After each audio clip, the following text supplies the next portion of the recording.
Board is visible? Stop presenting.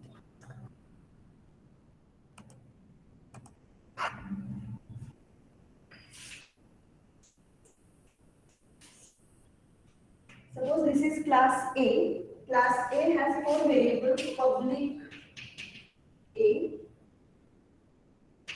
private B,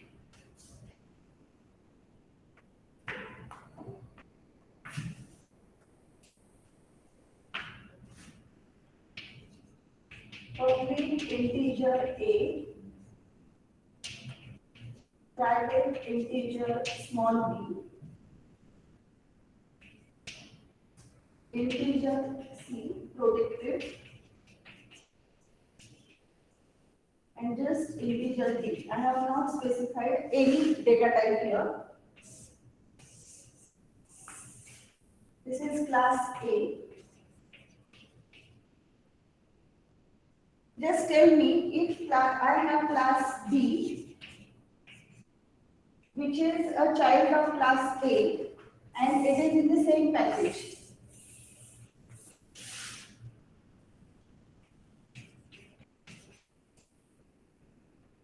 So, which variables class B can access?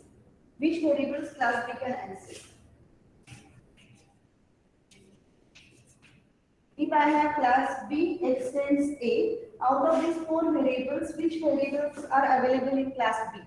Class B is a child of class A and it is in the same package. Which variables B can access? D. B. Yes. B is available. Then A. hmm? A. A. Okay, A is also available.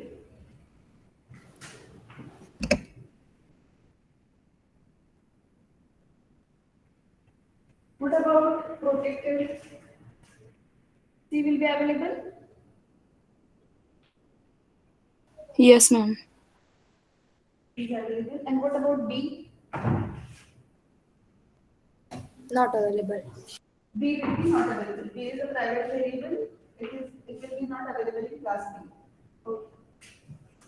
In the same package, I have a class C,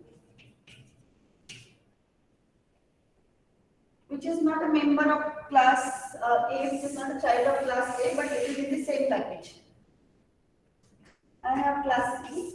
It is in the same package. So which variables are available for class C? Package is same, but it is not the child of class A. A and D. A is available. Yes, it is. What about B? Not available. No, ma'am. No. No. B? Yes, ma'am. Yes. C and A and D is available. Note that protected is also available because it is in the same package. Now I have class D, which extends A. Class B which extends A, but it is outside this package. It is outside the package. So which variables are available for D? This is very important. C is also available for class D. Which variables are available for class D which extends A? A. But it is not in the same package. A and D. A and D. D. D will not be available. D is default. Default means package access specifier. It is available for only one package. So it can be A and C because he is a protected. Protected is for child in written case. And if I have another class, say E, which is not a child and not in the same package, it is just outside any other class. So here it can access only variable A. For class E, only variable A is accessible. B is not because B is private and it is available for all the functions in class A itself. It is not available for B, C, D or E. Small c, this is protected, so it will be available for class B, class C class D. Even if this class D is outside the package, but it is a child, so C is available. This class is not a child, but it is in the same package, that's why C is available. Then about default access specified is available to all the classes in the same package. So C is available for class B, D is available for class B and class C, but not for class D or E. It is clear what is public, private, protected and default means? Any queries?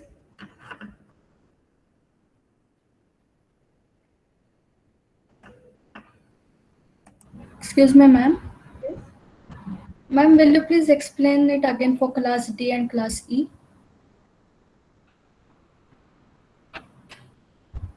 So for Class D and class D is outside the package. yes, ma'am. Class A. Class B extends A. The protected is available for the child class. Public is also available because public is available to all the classes. You can see here, public is available for all the classes and protected is available for the different package but subclass. Yes. Okay, and class E? Class E is the different package and non-subclass like class A. Only public is available. If you Okay, so public is available for different packages also, right? yeah. Okay, ma'am. So that is an access specifier. You can restrict the access. If it is in your package, if it is in your friend group, you can allow. If it is your very close friend, then allow like this. So you can define different access specifiers and you can decide the authenticity or hiding, data hiding of a variable with the help of access specifiers. So Java supports these 4 type of access specifiers. Public is available to all, whether it is the same class, whether it is a child class or subclass in the same package, whether it is in the same package but non-subclass, whether it is in different package but subclass and non-package and non-subclass and different package like class E. So here you can say same class means class A, same package subclass is class B. This is the example of this one, same package and subclass. Class C is example of different package and class D is example of different package and subclass. And E is example of different package and non-subclass. So these 5 examples A, B, C, D and E. Right? Yes, ma'am. Got it.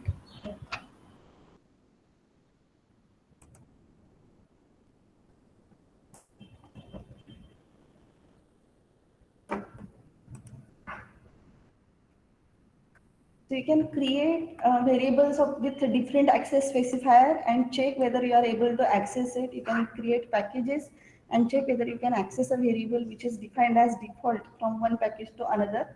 You will not, then you have to make that variable or method public. Note that methods, you can also write methods with access specifiers. Methods must be public always because normally you are going to use methods or you are going to import your class in another class. In that case, you need methods public, but never make your variables public. Variables must be private or protected. So we have seen these examples of public and private in previous lecture.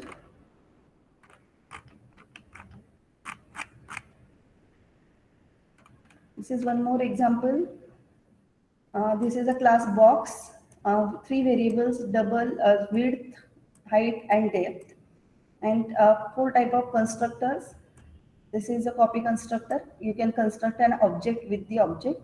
Then this is the constructor with 3 parameters. This is a default constructor and this is the constructor with only 1 parameter and volume method which will return the volume. So now suppose assume that this class is written in one package. Say the name is box.java. You can create a package box, box class or box package, and you can save this program as box.java. Here you can write public class box. Note that whenever you want to save file as .java file, the class name, the class should be a public class. So you can give access specifier to class, to the variable and to the method also. So class you have to make public if you want to save it with a .java extension. You can create another class, say box weight, which extends box, and it has say weight. So width, height, and depth. It will inherit from box class, and weight is its own variable. So here we are creating box weight objects, my box 1, my box 2 with this default constructor. So constructor with parameters. And we call box 1, my box 1 dot volume method and my box 2 dot volume method. So you can get the results. Because in this case, your main function as well as all these classes are in the same packages.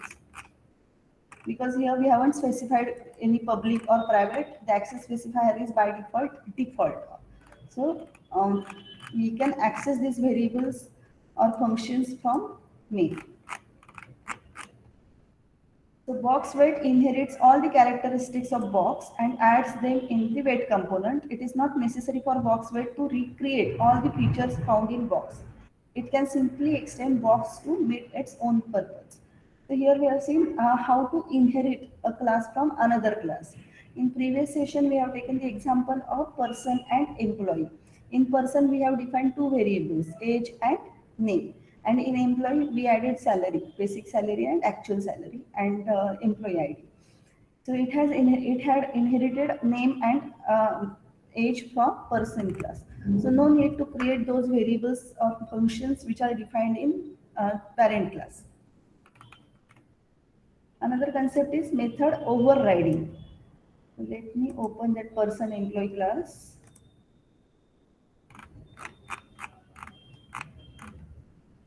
In Moodle, I have created a link inheritance example.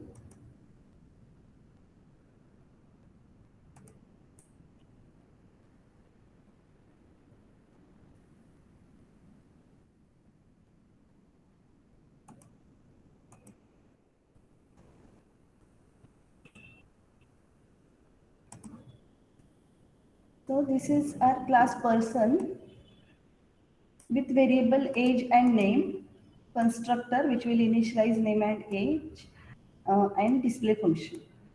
And employee class extends person. It has employee ID, salary and basic salary. Then it is a constructor. Display function. Note that this display function and this display function signature is exactly same. Return type, name and number of parameters or type of parameters. So you can say that this function overrides this function. So when we call display function with the object of employee class, here we also created student class which extends person. So when we call a display function with employee object, it will call this display function because we are calling it for employee object. And when you call it for student object, it will call this display function. So display function is very generic in person class, but it is more specific in student and employee. Student and employee two classes are inheriting from person class. So this is hierarchical inheritance, example of hierarchical inheritance, and display function is example of method overriding. So we'll see what is the theory of method overriding and we'll come back to this example.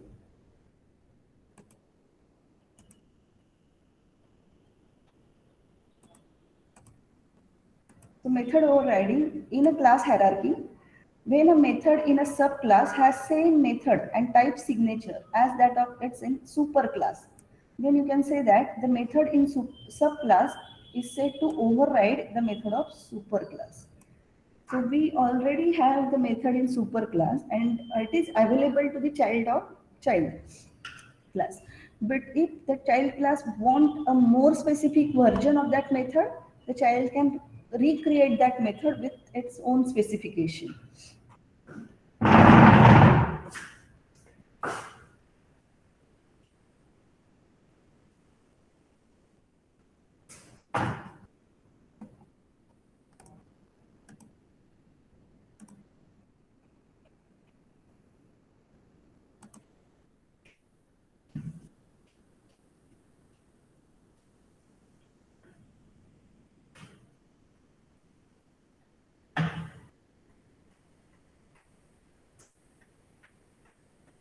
So we have person class,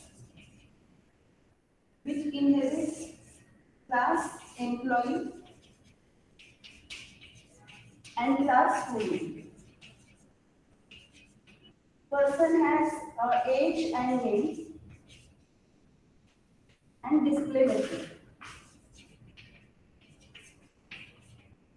Person has variables age and name and display method.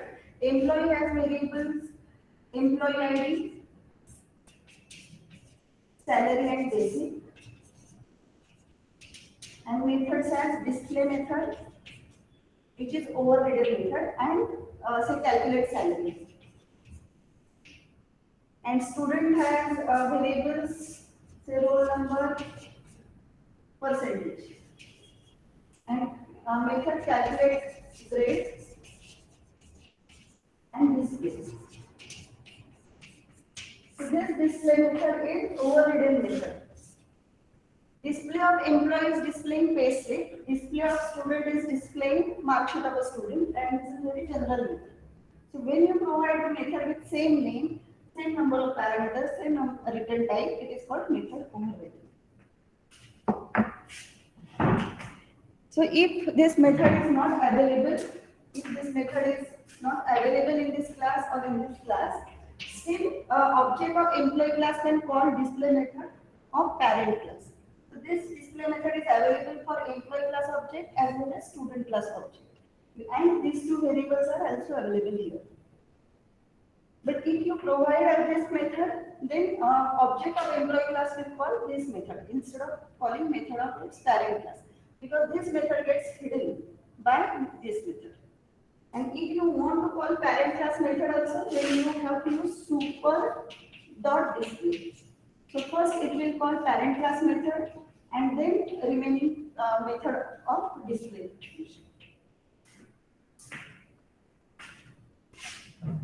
So method version which is defined in superclass will be hidden by method overridden by subclass.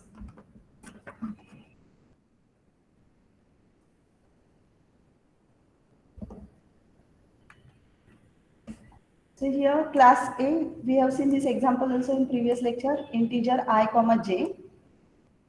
This is a constructor which will initialize value ij, and show method is displaying value of I and j. The method name is show. Now we are creating one more class, class B, which extends A.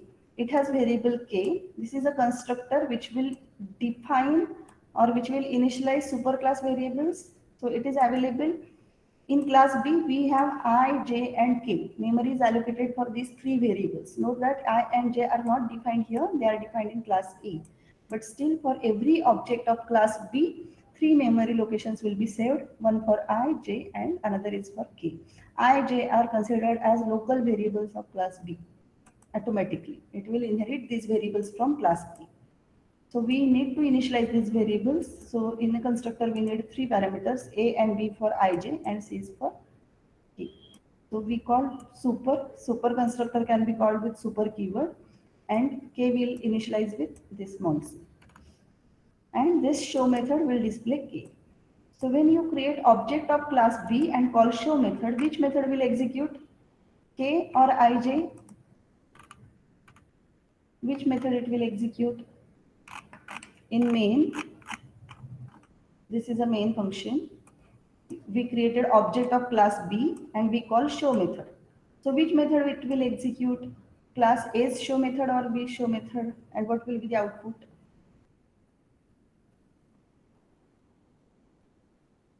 Class B. And what will be the output?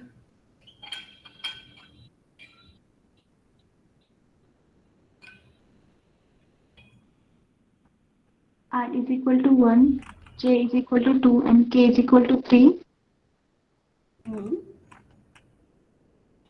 The show function of class B will get execute, and value of k, which is 3, it will display 3. Okay. Method overriding occurs when the name of that method signature of two methods are identical. If they are not, then two methods are simply overloaded methods, method with the same name but different parameters. This is the difference between overloading and overriding. Note that overloading happens in a one class and overloading happens in the two different classes, which is superclass and subclass, in a relationship of superclass and subclass. So overloading deals with multiple methods in the same class. The name is same, but signature is different. And signature means number of arguments or type of the arguments. Either number of arguments should be same, different, or type of argument should be different. Return type is not the part of method signature. Overloading let you define a similar operation in different ways for different data. We have seen addition, concatenate two strings, or add two matrices, or add two complex numbers. So simple add operation, if you pass different type of parameters, if you pass two different matrices, it will return matrix addition. If you pass two strings, it should return to string concatenation, like this. So similar operation is same, like it is addition, but there are different ways. We have seen deposit. You can deposit with figure, it means a double amount, or you can deposit amount with string amount. Means you can accept data from user in the form of numerical value, or in the form of string, that is 2000, and you are able to add those values. Overriding deals with two methods, one in the parent class and one in the child class, and having the same signature, same method name. Overriding let you define a similar operation in different ways for different object types.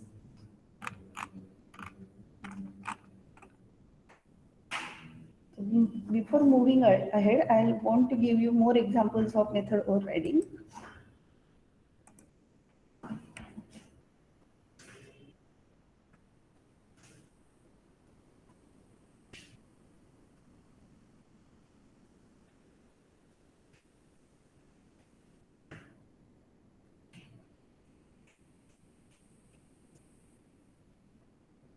We have three classes, class A, class B, and class C.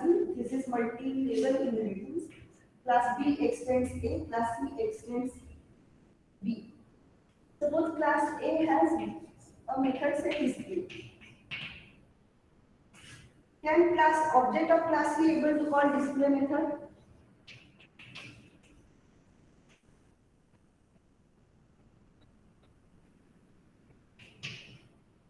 Can I call C1.display? Display method is not defined in class B or class C. And Excuse me, ma'am. Class C in name and want to call display method. Is it possible? Excuse me, ma'am. Ma'am, your camera is not on. Oh. I have three classes A, B, and C. Class B extends A, class C extends B. In class A, I have display method. It is displaying, say, method A. Suppose it is displaying method A. Class B and class C doesn't have display method. It have different variables and methods.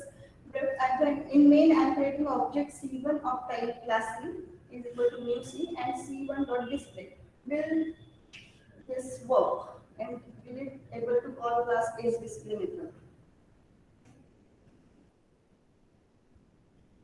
Display method is not defined in class C or class B. It is defined in class A.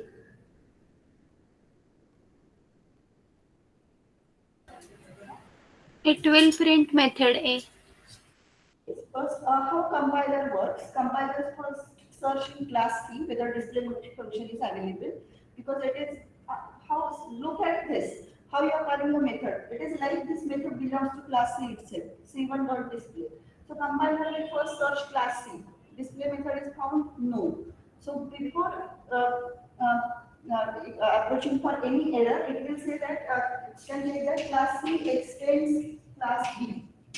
So first, then it will check whether this method is available in class B. So it will search class B for display method. Class B doesn't have display method. So it checks class B extends A.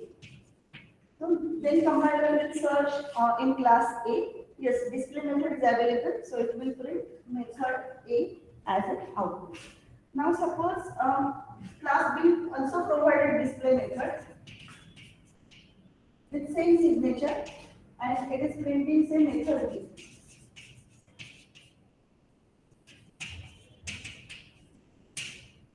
Suppose it is printing method B. And now this object C1.display, what it will print? Method B. A or method B? B. B. So as I told you, Method B. compiler will search in class C.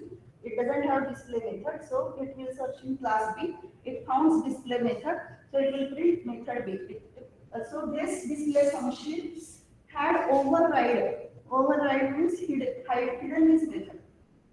This is the new definition for same method for class B. Again, if in class C I have provided display method with the say it is printing.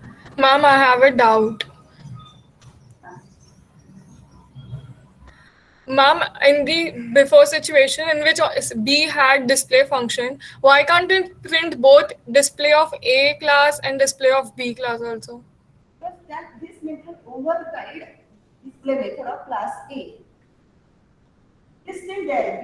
If you want to print method A, then in this method, in this display method, so this system.out.println, you have to write super.display. This is the use of super keyword. When you write super.disk, then it will print method A and then method B. Okay, ma'am. Thank you.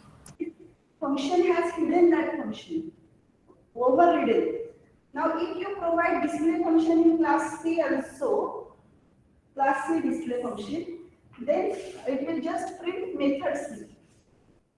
Class C's display function has overridden B as well as A. If you didn't provide this method, then it will print B's. But if you provide method definition in class C, it will first print this. Now, if I provide super keyword here, super.display, which display function it will call?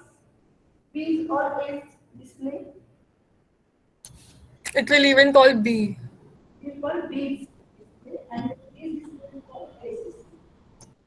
Super is immediate super class, extends. What it extends? B. But if this method is not available in class B, then this super might have called A display. It's very interesting. You can try this example. How overriding works. If you understand overriding, then we can go ahead with dynamic method dispatch or runtime polymorphism. So when I am saying, now here how compiler can get confused. You can see, I haven't changed this. Main is same. I haven't changed this. Whatever I have done the changes in implementation. But this is application. This is main file, main class. Main class is not changed. C1.display. But which display it will call? Which display function it should call?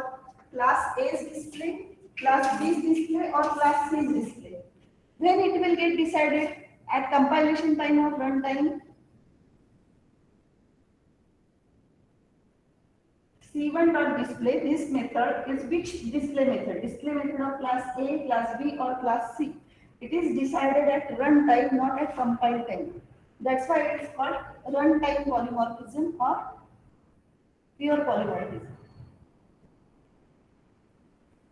In case of overloading, you can link method call and method signature or method body at compilation time when program is getting translated.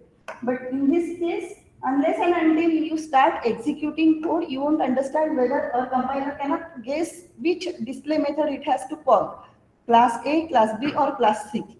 Because at execution, compiler will check whether C has display method. If yes, it will call that one. If no, it will search in class B. It will search in class B whether display method is present. If it is present, it will display that. Otherwise, it will go back to A Then it will serve, and if display method is present, it will execute that one. This is how method overriding works. You want this example in Python tutor?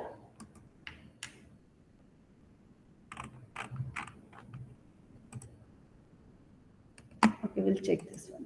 A very simple example with only display method.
Screen is visible, right? I'm creating class A. It has display method. Return type display, and it is printing method of class A.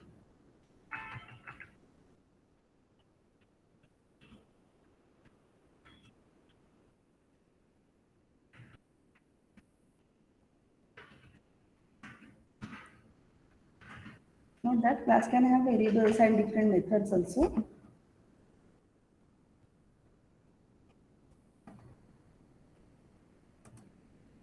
Then I'm creating one more class. You can create any hierarchy. I'm using here multi-level inheritance. Class B extends A. Note that here I'm not using display method, suppose. And I have class C, which extends, also doesn't have a display method. And now, any queries? Oh, Ishan. So in main class, I'm creating object of class C. How to create object? C1 is equal to new C. And here C1 dot display.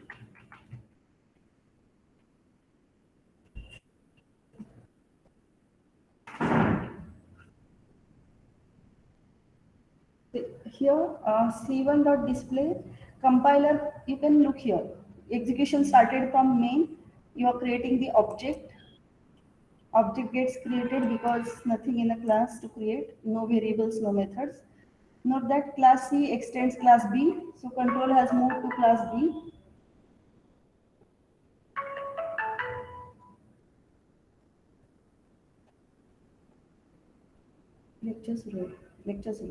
Lecture हो गए नंतर call कर. Class B extends A and control will go to class A. So by default, it will call default constructor of class A, class B, and class C. We haven't provided any display method, so there is nothing to display in a constructor. Otherwise, it has displayed class A's constructor, then class B's constructor, and class C's constructor. The object is now created. C1 object is there. No memory is allocated because we haven't defined any variable. Now C1 is calling display method. The compiler will first has checked C doesn't have display method, B doesn't have display method, so it is displaying display method of class A, and it will print A, and control will come back to class C, and it will stop executing the code. So if method is not there with B, C, still object of class C can call display method because it is inherited method. Display method is C is inheriting it from B, B is inheriting it from A. So this display method is available in class C. So any object of class C can call methods of class B as well as class A. Now suppose we have provided same method in class B. Method signature is exactly same, name and parameters. Even return type must be same. So method class B. So in this case, again, if you see visualize execution,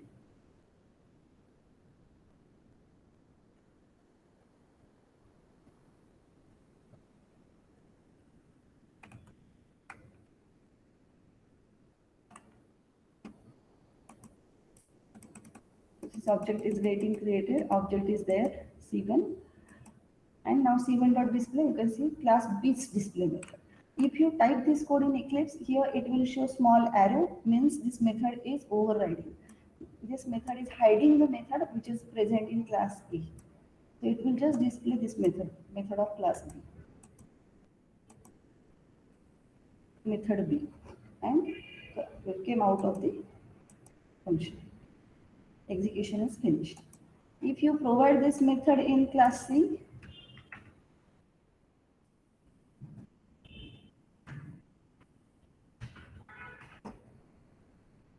this method will get executed.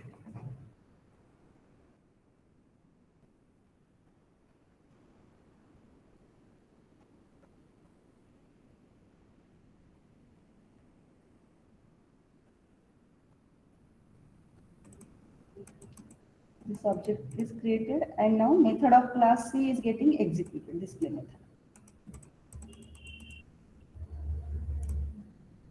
Now, so this is clear.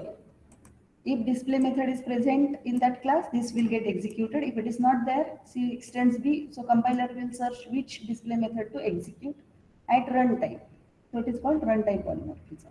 And suppose we want to call superclass version also of that method, which is hidden. So we can use super keyword, super.display. If I write super.display here, it will call class B method and class C's method.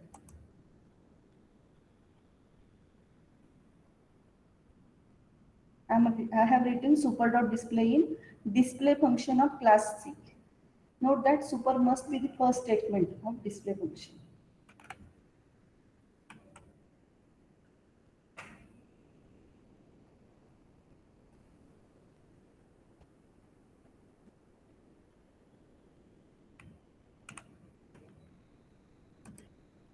Super is not some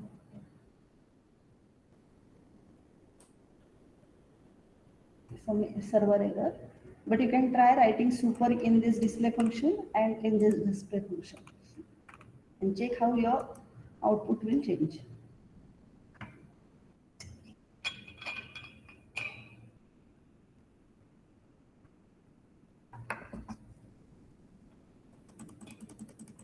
So this is object is getting created. Now C1.display and then super.display.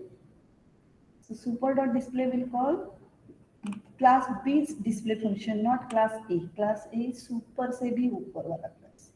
So if you write super.display in B, then it will call method A. Otherwise, it will call method B as well as method C. So this super.display is calling B's display function. Is it clear? And if I write super.display here in B class B's display method, then it will call method A, then method B and method C.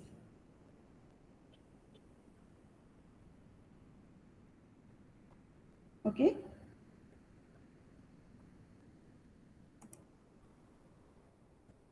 Here if I write super.display, so compiler will call this display function C1.display. This display function is found, but first line is super.display.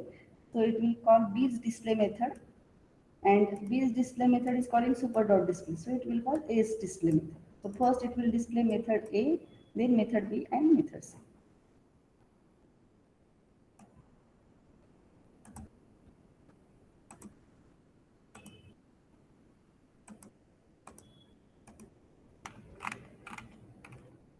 So dynamic method dispatch means method overriding forms the basic of Java's most powerful concept, which is called dynamic method dispatch, or it is also called runtime polymorphism. This is a mechanism by which a call up to an overridden method is resolved at runtime rather than compile time. Note that we have body of method and we have call C1 dot display, and we have three bodies in class A, in class B, and in class C. There are three different methods bodies. So which method C1 dot display should call? This is resolved at runtime instead of compile time. So by using dynamic method dispatch, Java implements runtime polymorphism. So today we'll stop here. In next lecture, we'll see how we can use superclass reference to call base child class methods. So that is again a different terminologies and a very important feature of Java. So we can see, we'll take one example and I'll explain you how to use dynamic method dispatch for making runtime polymorphism. Any queries about